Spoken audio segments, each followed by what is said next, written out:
เจ้าเบิ่งช่วยค่อยเด้อยังมาหดหายกับค่อยเด้สุเจ้าเบิ่งดูรถก็จะกี่คันอยู่นี่นะมันเฮ็ดนะค่อยปัดทุกคันเลยมันมาเฮ็ดมาหดมาหายกับค่อยแถวมาเบิ่งห้องลาห้องการค่อยสิ่งทุกอย่างมาเฮ็ดคือแบบนี้เด้อเบิ่งดูสุเจ้า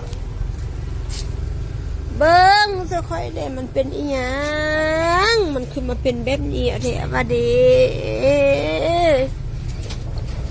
โมดหายกับค่อยเถอะค่อยห้าเงินก้อนอีใดมามือนี้นะทุกมือนี้นะมันบ่แม่นง่ายเลยแต่มันมาเฮ็ดแบบนี้คือค่อยไอ้ลมนะค่อยมากอยู่ไอ้ลมนะแต่กันว่ามาเฮ็ดแบบนี้เราบ่ต้องมาเด้อมื้อนั้นเจ้าบ่ต้องมาเด้อเขาบ่เอาไอ้ลมเอ้ยเขาบ่เอามันมาทับมางมาอีหยังทุกสิ่งทุกอย่างฮะรถค่อยอีหยังทุกสิ่งทุกอย่างนะเขาบ่เอาไอ้ลมเขาบ่เอา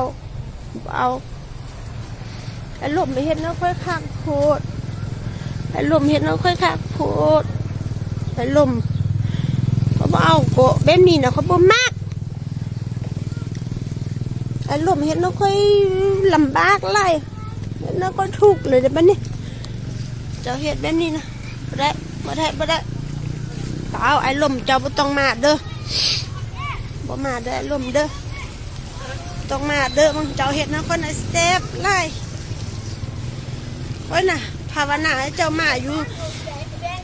ค่อยนี่นะอยากให้เจ้ามาแต่เจ้ามาแบบนี้ก็บ่ต้องมาละเนาะเบิ่งว่า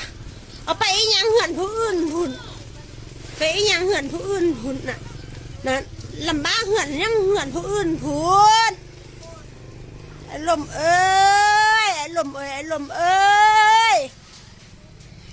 เป็นอีหยังเฮ็ดน้ำแต่ค่อยนี่เฮ็ดได้ไอ้ลมเขาบอกแต่ฝนมา